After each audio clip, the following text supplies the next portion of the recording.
कानपुर से खबर है। कानपुर में ट्रेन पलटने की साजिश के मामले को लेकर अपडेट है। कालिंदी एक्सप्रेस को पलटने की साजिश पर खुलासा हुआ है। साजिश के पीछे आतंकी संगठन का शक है। आईएसआईएस के खुरासान मॉड्यूल ने साजिश रची थी। सूत्रों के हवाले से ये अहम जानकारी मिल रही है। इस पूरे मामले को लेकर आपने देखा कि किस तरह से कानपुर के अंदर ट्रेन पलटाने की साजिश की गई और अब इस पूरे मामले को लेकर चूंकि 10 लोगों को पहले हिरासत में लिया जा चुका है, 5 टीमें हैं जो इस पूरे मामले में जांच पड़ताल कर रही हैं, लेकिन अब इस मामले को लेकर एक अहम खुलासा हुआ है।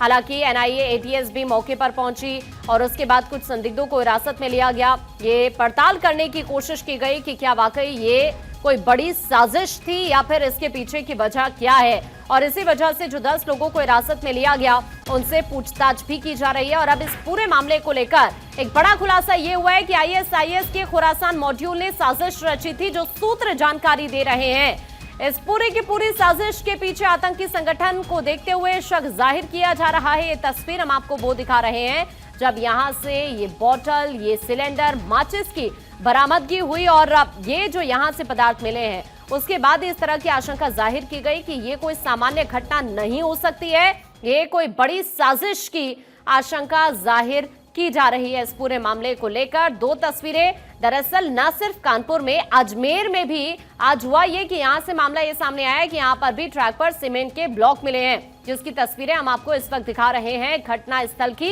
एक बड़ा हादसा यहां पर होने से टल गया है। जो दूसरी तस्वीर है वो हम आपको कल की दिखा रहे हैं। कल कुछ ऐसा ही हुआ कानपुर के अंदर, तो उत्तर प्रदेश से भी ऐसी खबर सामने आई और उसके अलावा आप आज अजमेर की तस्वीर भी देख रहे हैं। हालांकि यहां ड्राइवर की जो लोको पायलट है, लोको पायलट की सूझबूझ की वजह से ही ये दोनों बड़े हादसे जरूर टल गए हैं। कल भी ऐसा ही हुआ था और आज अजमेर में भी ऐसा ही देखने को मिला है। यहां पर भी कुछ इसी तरह की साजिश रची गई है। अब अजमेर को लेकर भी जांच पड़ताल की जा रही है कि आखिरकार इस तरह की दोनों घटनाएं सेम वक्त में कैसे हो सकती हैं।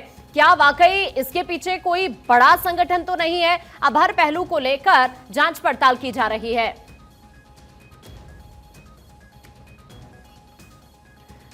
कानपुर में ट्रेन पलटने की साजिश के मामले में एक और अपडेट है। अभी तक 12 लोगों को हिरासत में लिया जा चुका है। सभी संदिग्ध लोगों से पूछताछ की जा रही है।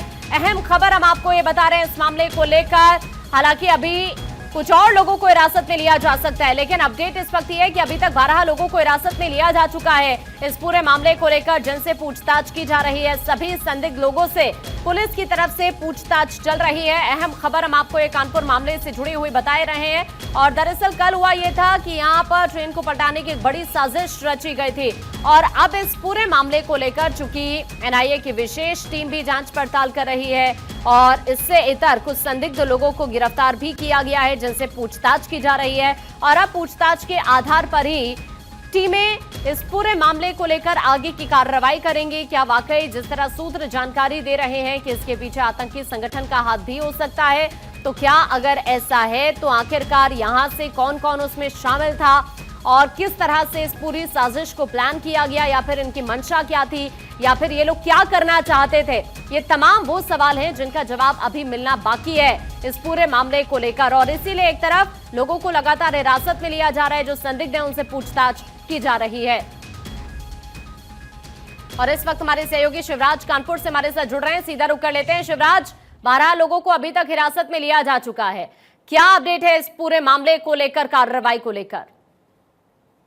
जी देखिए, जिस प्रकार से एटीएस और लगातार जो एसआईटी की टीम गठित की गई है, लगातार संदिग्ध लोगों को कानपुर से लेकर लखनऊ तक गिरफ्तारियां हुई हैं। वहीं कन्नौज कनेक्शन भी देखा जा रहा है। कन्नौज में जो स्वीट भंडार पर जहां से डब्बा आया था जिसमें माचिस रखी हुई थी और बारूद रखे हुए थे, उस मिठाई के जो सीडीआर डीवीआर है उसको अपने अंडर में लेके वहां पर चेक किया जा रहा है कि कौन वो डब्बा लेकर गया था। जिस प्रकार से घटना को अंजाम देने की साजिश की गई थी, उसको बिल्कुल ये नहीं कहा जा सकता कि आतंकी संगठन नहीं हो सकते। बिल्कुल जो सूत्र बता रहे हैं, कहीं ना कहीं जिस प्रकार की तैयारियां थी, गैस सिलेंडर की बात की जाए या पेट्रोल बम की बात की जाए या फिर बारूद की बात की जाए जो व्हाइट बैग में था, तो ये सारी चीजें जो साफ इशारा कर रही है। ग्राउंड जीरो पर हम लोगों ने जब रिपोर्टिंग कर रहे थे तो उस वक्त भी हम लोगों ने देखा जो वहां पर एरिया है, जो आसपास के काफी दूर तक जंगल टाइप का एरिया है, सुनसान है, वहां पर कैमरे भी नहीं है। तो ऐसे में कहीं ना कहीं पूरी प्रॉपर तैयारी की गई थी कि वहां पर सीसीटीवी कैमरे नहीं होंगे और कोई भी आने जाने वाला नहीं होगा। संदिग्ध ऐसी जगह है जहां पर कोई पुलिस या किसी भी लोगों से बचा जा सके, नजरों से बच के इस घटना को अंजाम दिया जा सके। कहीं ना कहीं ट्रेन को उड़ाने की साजिश थी, वो नाकामयाब हुई है, लेकिन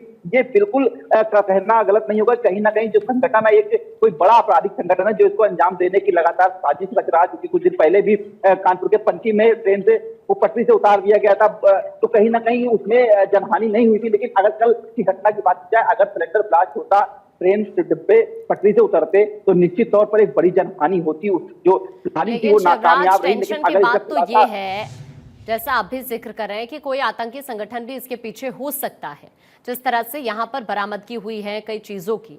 लेकिन सवाल तो इस बात का भी है ना कि इनकी हेल्प कौन कर रहा था, यहाँ पर कौन कौन इसमें शामिल है, क्योंकि बिना स्थानीय लोगों की मदद के इतनी सारी चीजें पॉसिबल नहीं है।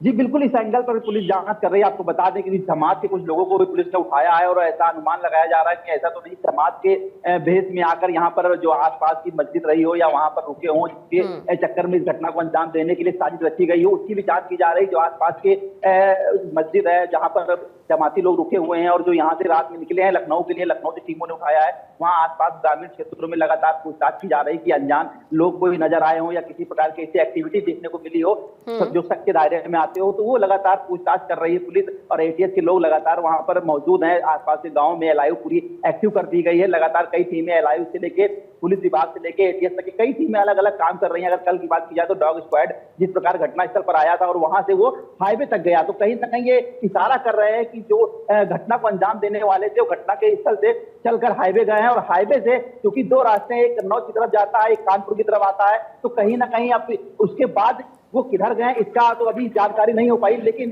जो शिवराज, एक बात बताइए, जो 12 लोगों को हिरासत में लिया गया है, क्या ये सभी लोग कानपुर के ही रहने वाले हैं क्या, या फिर किसी अन्य जिले से भी ताल्लुक रखते हैं? जी देखिए, कुछ लोग लोकल के जो पुराने क्रिमिनल हैं उनको हिरासत में लिया गया है। कुछ ऐसा कहा जा रहा है कि जमात में आए हुए लोग थे जिनको हिरासत में लिया गया है। हालांकि पुलिस के तौर से अभी पुष्टि नहीं की गई है कि वो लोग कहाँ के रहने वाले, लेकिन हाँ कुछ लोग जो लोकल के थे, क्रिमिनल एक्टिविटी में एक्टिव रहते थे, उनको गिरफ्तारी की गई है, उनसे पूछताछ की जा रही है। यानी पूछताछ का सिलसिला लगातार चल रहा है। शिवराज लगातार जानकारी देखिए वहां से साझा कर रहे हैं।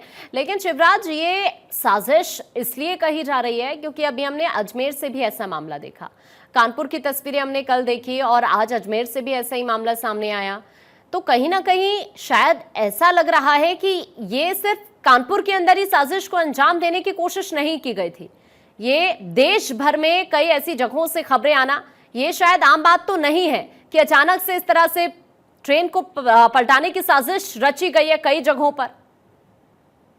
जी बिल्कुल, जिस प्रकार से अगर देखा जाए तो ये चौथी घटना है। इससे पहले कानपुर पनकी में हुआ था, उसके बाद फतेहपुर में, और उसके बाद जिस प्रकार से अजमेर में जो घटना सामने आई, तो निश्चित तौर पर ये प्रॉपर पूरे देश में हर जगह एक्टिव है। और जो इनका संस्थान है जो काम कर रहा है, कहीं ना कहीं पूरे देश में इसको नुकसान पहुंचाने की साजिश रची जा रही है। अगर इसका जल्दी खुलासा नहीं किया गया तो यकीनन अब जिनके मंसूबे वो बहुत खतरनाक दिखाई पड़ रहे हैं, नजर आ रहे हैं कि अगर वो अपने मंसूबों में कामयाब होते हैं तो निश्चित तौर पर बड़ा नुकसान हो सकता है। ऐसे में सारी एजेंसियां एक्टिव हो गई, एनआईए भी कानपुर का रुख कर चुकी है और लगातार एनआईए की टीम भी इसकी जांच पड़ताल कर रही है। ठीक है शिवराज, शुक्रिया आपका ये जानकारी साझा करने के लिए।